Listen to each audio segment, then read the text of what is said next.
They still talk about what happened on the Clay Ranch. You'll hear it best in the back corners of saloons, where the whiskey runs dark and the firewood's half-burned, where a man's voice drops low, and even the piano goes quiet. It's a story too raw to be fiction, too clean to be true, and every version ends with a rifle click in the stillness and a name someone hadn't said in years. That's how all legends begin, some truth, some ash, all fire. The wind never stopped blowing out there.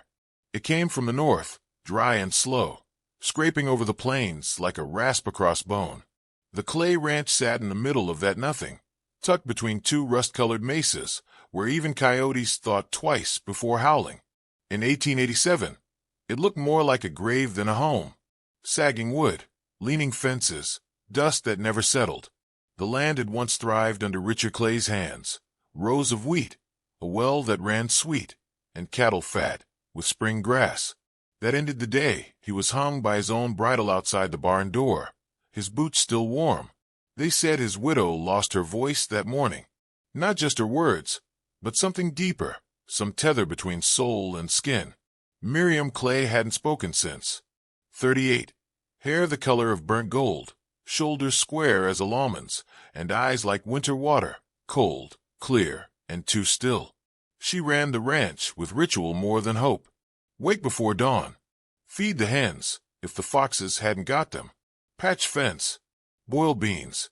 Count the stars before sleep, as if waiting for them to say something. No one visited. No one asked. Some called her mad. Others said she was cursed. A few whispered she'd made a deal with something buried out in the arroyos. But she didn't care what they thought. Miriam existed like a shadow, present, but unreachable. Then came the Bennett gang. 6 of them, all hard leather and whiskey stink.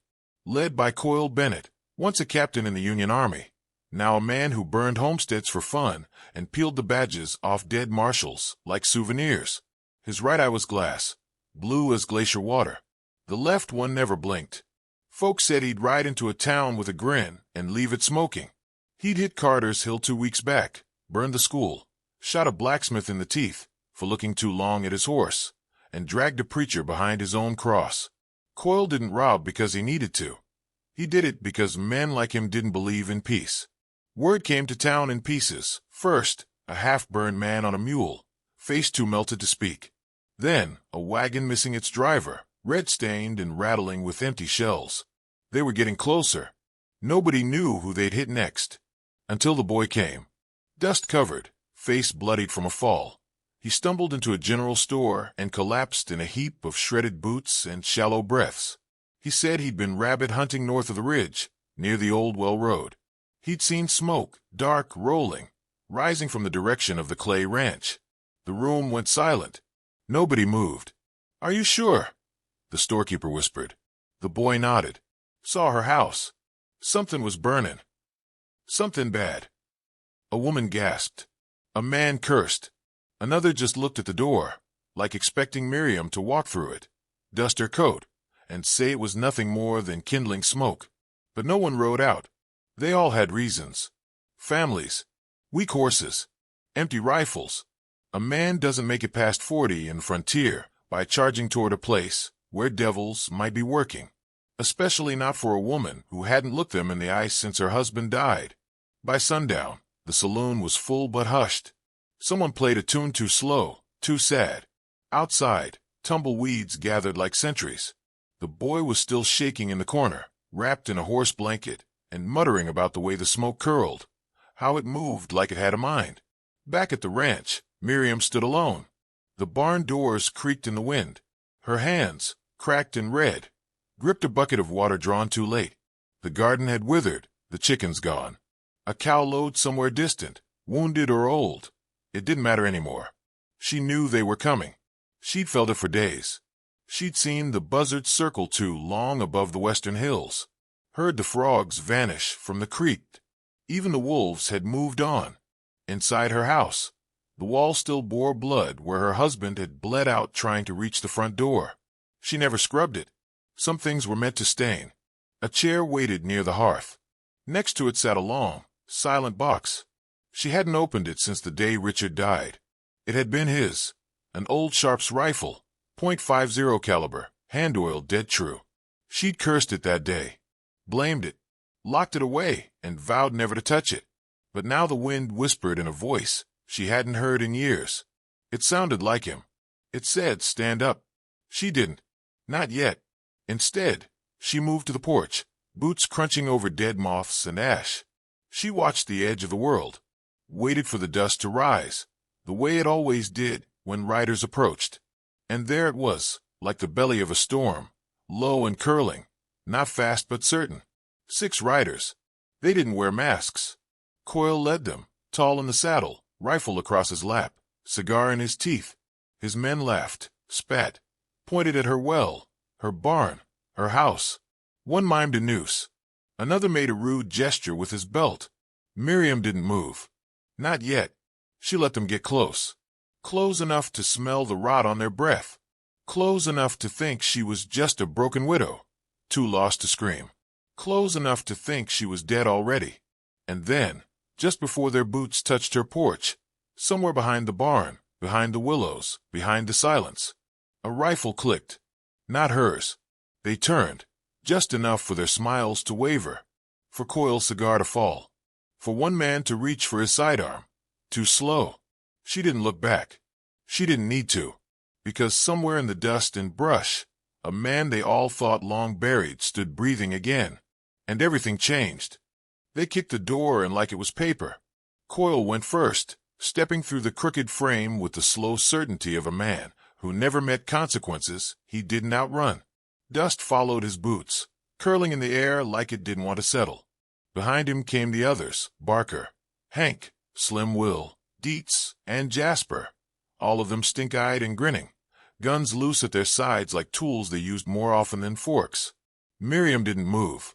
She sat in a rocking chair just inside the room, facing the fire that had long gone out, hands in her lap, back straight. Her face held no expression, just that pale, hollow stillness she'd worn for over a year. To them, she looked more corpse than woman. "Damn," muttered Hank, stepping past an old broom leaning against the wall. "She really just sitting here waiting? Like a scarecrow in a dress." "She breathing?" asked Slim Will, not bothering to hide his amusement. Coyle walked up and crouched before her. His fingers flicked in front of her eyes. No response. Her lids didn't even twitch. He chuckled, a low and cruel thing. "Must have cracked her skull worse than we thought," he said, glancing back at Barker, who was still chuckling over the dented iron skillet he'd used. "She ain't got nothing left in her." They spread through the house like rot, pulling open drawers, kicking aside chairs, dragging old blankets out just to laugh at the moth holes. Barker found a jar of dried beans and pissed in it. Jasper knocked over a shelf of Richard Clay's old books, scattering pages like brittle leaves. Slim Will found the wedding photo on the mantel and spat on it before tossing it into the fireplace, where the ashes of something long dead waited to devour what was left. "She even got a damn locket," said Dietz, kneeling beside her and tugging the small silver pendant from her neck. "Still wearing it like she got a man to pray to." He opened it. Inside, a miniature photo of Richard, smiling beneath a wide hat, stared back. Dietz snapped it shut and laughed. "Reckon she talks to this at night. Maybe even kisses it." Coyle stood and slapped Miriam's face lightly. Once. Then again harder. "She even alive?" he asked, more to himself than the others. Barker leaned down and shoved her shoulder. The chair rocked slightly. Miriam's head lolled, blood trailing from her scalp where the skillet had opened a shallow gash. Her lips were pale. Her eyes, if you look close, were open just a crack, but glassy. "She's gone," Barker muttered. "Dead as her cows." Coyle looked around the room, unimpressed. "Burn it," he said. "Ain't nothing here worth talking. Leave the locket. Ain't like she gonna need it." Slim Will chuckled and reached toward the fireplace with a photo. "Starting with the husband, I guess." That's when the sound came. Not loud, not rushed. Just the clean, precise click of a rifle's hammer drawn back. Every man froze. The fire didn't crackle. The wind didn't blow. Miriam's blood didn't even drip. The air thickened with a presence that hadn't been there a second before. They turned slowly, almost reluctantly, like children caught stealing. and there in the doorway stood a man none of them had expected to see. Jonas Lark. He looked like he'd been carved out of the canyon itself. Weathered skin, thick gray beard matted with dust, clothes patched and stiff with old blood. His boots were cracked, had pulled low.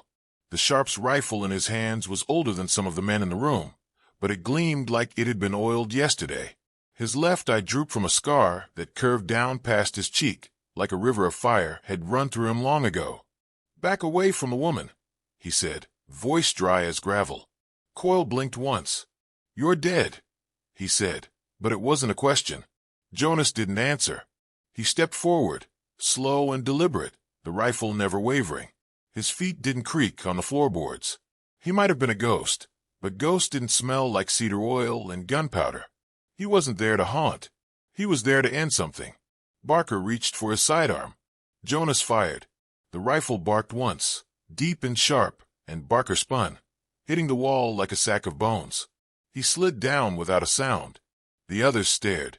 Jonas had already racked another round. "Leave," he said calmly, "and you get to keep your legs." Dietz dropped the locket. It bounced once, landed beside Miriam's boot. Coyle stepped forward. "She's just a woman," he said. "A broken widow. She's better than all of you," Jonas said. The barrel tracked each of them as they backed toward the door, eyes wide, mouths shut. Not one of them dared test it. When they cleared the threshold, Jonas kicked the door shut behind them. The silence fell heavy again, this time layered with the weight of something unseen. He didn't move to check the windows, didn't watch them ride away. He just turned and walked to Miriam. She hadn't stirred. He knelt slowly beside her, lowering the rifle. Her eyes opened the rest of the way, just a little. Her lips trembled. A single breath escaped. "I'm here," Jonas said. He reached out a hand. Not to touch her, not yet. Just to be there. They had known each other once. Not closely, not deeply, but enough. Back when Richard was alive, Jonas had come to the ranch for work. Fence posts. Water runs. He'd slept under their porch during storms. Shared firewood. Never asked for more. He was already damaged then, quiet, prone to disappear for weeks into the canyons. People said he'd lost a wife in the Indian Wars. Others said he killed a man who wore a badge too smug. The truth never mattered. What mattered was, Richard trusted him. Miriam didn't fear him. And after Richard died, Jonas stayed close.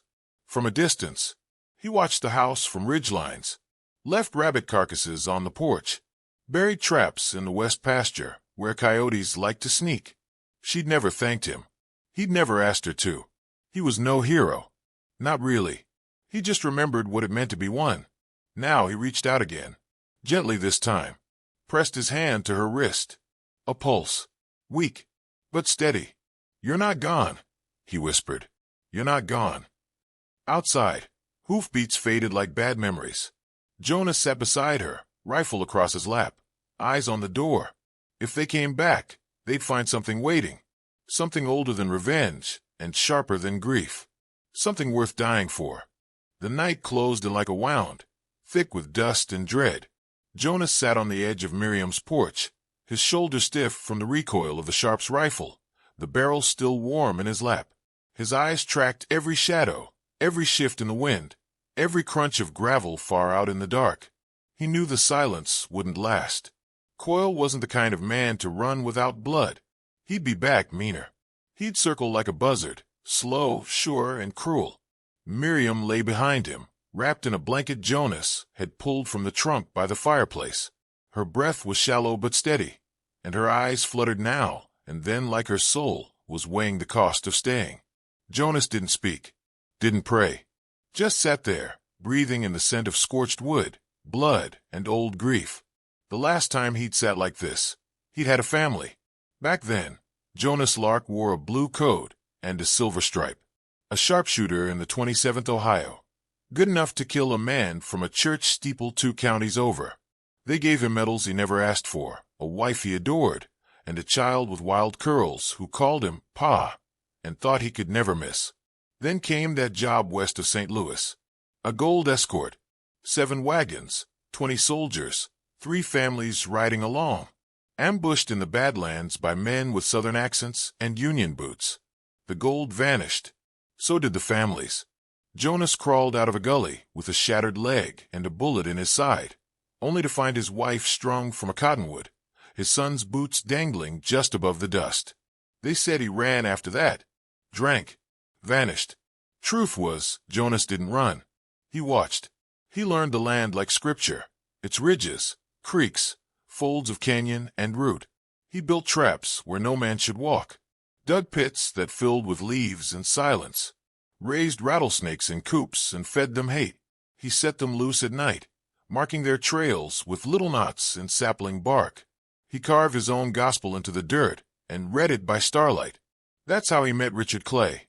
Jonas had been dying under a juniper, half-starved, one leg too stiff to move. Richard found him, brought him water, dragged him home on a fence rail. Never asked his name, never cared. He just said, "If you can swing a hammer, you got a place to sleep." Jonas stayed for a season. Then two. He never talked much, but he watched. Saw how Miriam smiled sideways when Richard touched her shoulder. How she sang under her breath while folding shirts. How her silence wasn't emptiness, it was steadiness. He never looked at her too long, never lingered. But when Richard died, Jonas stayed close. Not at the house, not in town, from the ridges, watching, waiting, because he knew the kind of men who killed for sport didn't stop. They circled back, and now they had. The night split with hoofbeats. Jonas stood, rifle raised, heart steady. He didn't fire. Not yet. The outlaws burst from the house like ants from a burned hill, panic in their bones. Coyle yelled something. Jonas couldn't hear the words, but the tone said it all. Rage, shock, fear. Two of them, Barker and Jasper, ran north, right into the gulch Jonas had dug a year back, where he'd meant to trap coyotes. The edges crumbled under their boots, and the arroyo swallowed them whole. A scream echoed up, then silence. Dietz ran west, through the sagebrush. A rattler hissed once, then struck. Dietz screamed, spun and fell, clutching his thigh. He rolled, eyes wide, foam already forming on his lips. Jonas watched the life leave him in slow, agonizing pulses. Slim reached for his horse. Jonas waited. The mare reared, tugged, then dropped. A wire drawn taut between two fence posts caught her legs like a noose. She hit the dirt with a sickening crack, and Slim flew forward, landing wrong, his arm bending backward at the elbow. He howled. Jonas didn't move. Let him scream. Coyle and Hank didn't stay to fight. They grabbed what they could, some food, a canteen, and Miriam's locket, and tore off into the dark, heading toward the canyon. Jonas turned back. Behind him, Miriam stirred. She crawled forward slowly, hands trembling, dragging herself onto the porch like a spirit risen from the ground. Her hair was matted with blood, her lips split. She looked up at Jonas, no tears, no words, just the kind of gaze that could strip a man to the soul. He knelt, touched her forehead gently, the way a father might check a fever. She flinched, but didn't pull away. "You came," she whispered. It was barely a sound. He nodded. "Always was here."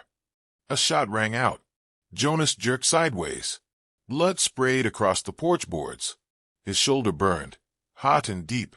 He fell back against the doorframe, teeth clenched, heart pounding. Down by the barn, Hank stood with a rifle, jaw slack like he couldn't believe he'd hit something. Jonas aimed, fired. Hank dropped. He lay twitching near the old water trough, dirt rising around him like steam. Jonas slumped. Miriam was at his side in a breath, pressing her hands to his wound. Her voice broke now, words tumbling like a dam had cracked. "No, no, no, you can't, not after this." He coughed once. "Ain't going yet." She pressed harder, face fierce, eyes bright with something between fury and grief. "I thought you were a ghost." "I thought I was too." The blood kept coming. The stars above blurred. Jonas forced himself up. Coyle's still out there. "He's got your locket." "I don't care about the—" He shook his head. "It's not about the locket. It's about what he thinks he can take." Miriam held him upright. He looked toward the canyon. "They'll go there," he said. "That's where all cowards run when they got nowhere left." She didn't ask how he knew. She just helped him to the mule in the barn, the one Richard used to ride when checking fence lines. They saddled it in silence. The wind shifted. Coyotes howled far off. They rode out together, wounded, quiet, steady as a prayer. Not to save anything, but to finish what had begun. Redbone Canyon wasn't a place you stumbled into by chance. It folded into itself like an animal with too many limbs, narrow gullies, knife-edged switchbacks, and spires of sandstone that seemed to lean in as you passed, whispering secrets to the wind. Some said it was cursed, shaped by old violence. Others said it was hollowed out by time, like sorrow carving a soul. Jonas knew it like he knew pain. Every turn, every ledge, every bend that curved too sharply was a map in his mind, etched deep from years of watching, of wandering, of needing somewhere no one else would follow. Tonight, he led the way in silence, reins loose in his bleeding hand, the Sharp's rifle balanced across his lap. His body ached, every bump in the trail lighting a fire through his shoulder, but he stayed upright, focused, alive. Behind him, Miriam rode Richard's old mule, her hands tight around a rusted Colt that hadn't seen daylight in years. The pistol looked too small in her grip, too clean for this kind of vengeance. But her eyes were steady, hollow but not vacant, like something had finally taken root again. They moved like shadows under the moonlight, dipping through the mouth of the canyon as wind whistled low across the stone. An old, mournful song, familiar and haunting. Blood had dried in streaks down Jonas's arm, black in the moonlight. He didn't speak until the mule clambered up beside him near a sharp bend. "You can still turn back," he said. "No." His lips twitched, just barely. "Didn't think you would." She stared ahead, then said softly, "I remember you." Jonas didn't turn. He didn't need to. "I never stopped watching," he replied. She nodded once, and that was enough.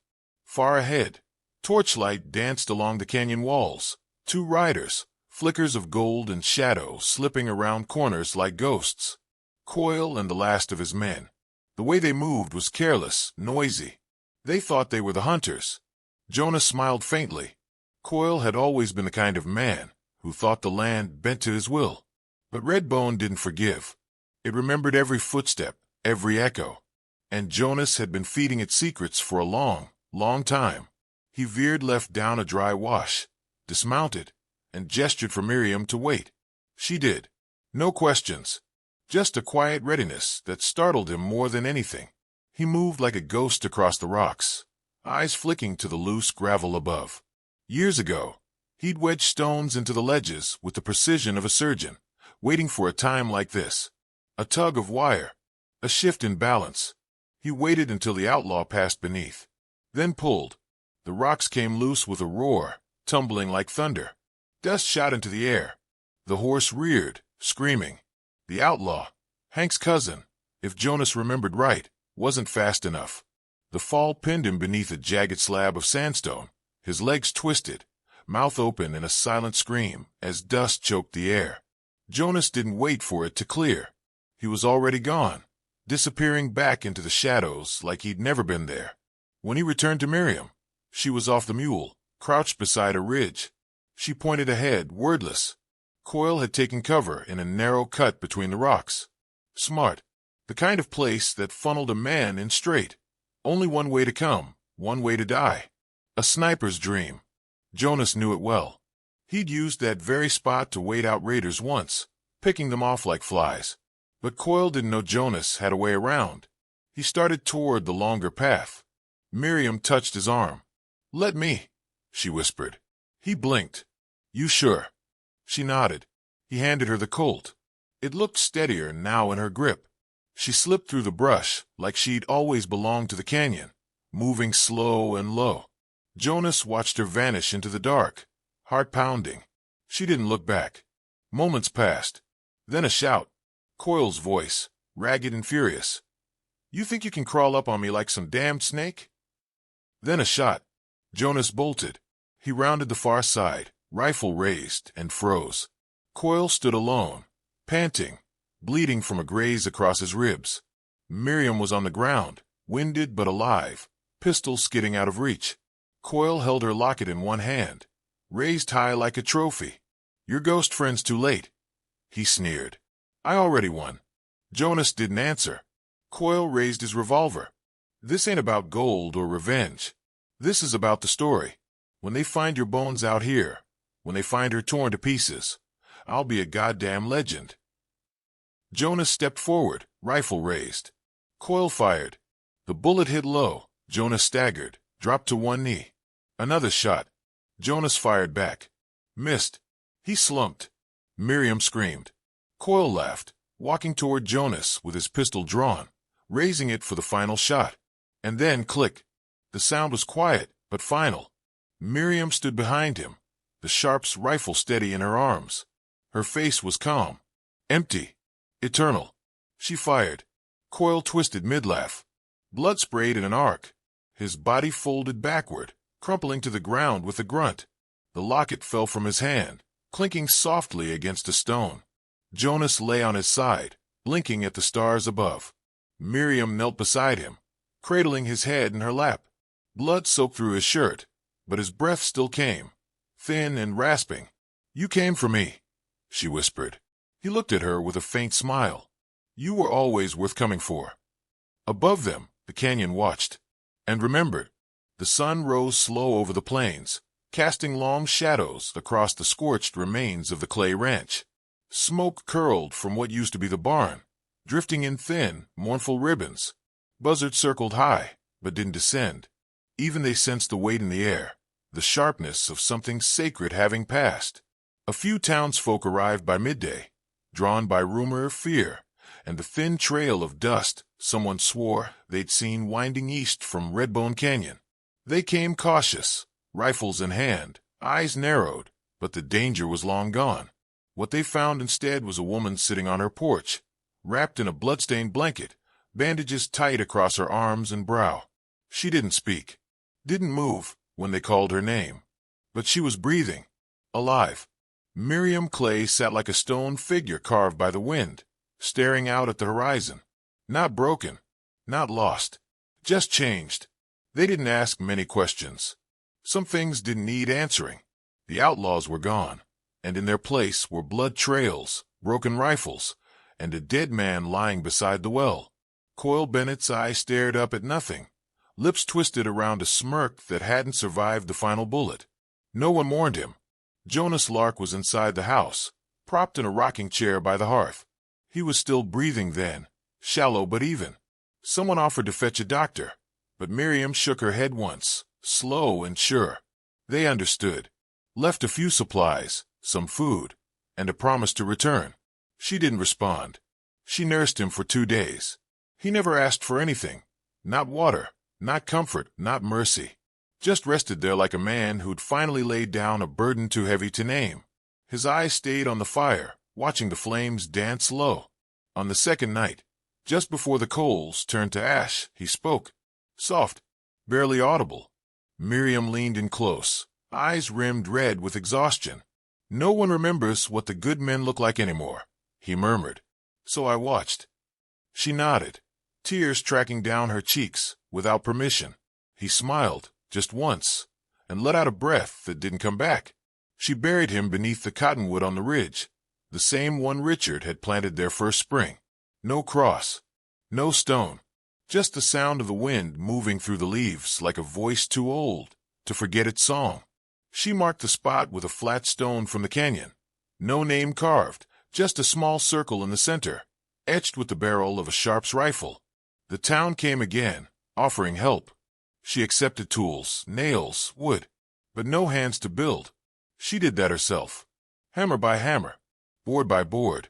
Her silence returned, but it was different now. Less of a prison, more of a choice. People stopped asking if she was all right. They could see it in the way she walked the fence lines again, and how she stared down men twice her size, without blinking. They said her eyes held the look of someone who had come back from somewhere nobody else survived. In spring, the children came. First a boy, 8, maybe 9, abandoned at the church steps in nothing but a flour sack and a belt too big for his waist.